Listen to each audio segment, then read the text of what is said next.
নানা কইয়া কাঁদতেছে, নানা গো পেটের খিদা গো, নানা সহ্য করতে পারি না। আমার নবী বেরিয়ে গেলেন। ঘুরতে ঘুরতে যাইতে যাইতে একটা ইহুদির বাগানে আমার নবী চাকরি নিলেন। কুয়ার থেকে পানি উঠাবেন, গাছের গোড়ায় পানি দিবেন, পানি উঠাবেন, এক বালতি পানি, আটটা, এক বালতি পানি, 3টা করে খেজুর, এইভাবে 8 বালতি পানি উঠাইয়া হাসাইন হুসাইনের মায়ায় আমার নবী বাগানে চাকরি পর্যন্ত নিয়েছে। এই ভালোবাসার হাসাইন হুসাইনে কষ্ট পাবে, এই কাজ আপনারা কইরেন না।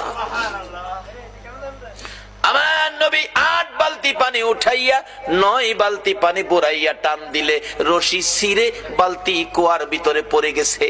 ইহুদি দৌড়াই আসছে, পানি উঠাও, পানি উঠাও। রশি ছিঁড়ে বালতি পড়ে গেছে, কি দিয়ে উঠাবো? ছিঁড়ে গেছে। হাও না, তুমি ছিঁড়ে ফেলছো। আমার নবীরে কয়, নবী বলে ছিঁড়ে ফেলছে। আমার নবী বলেন, ইহুদি রে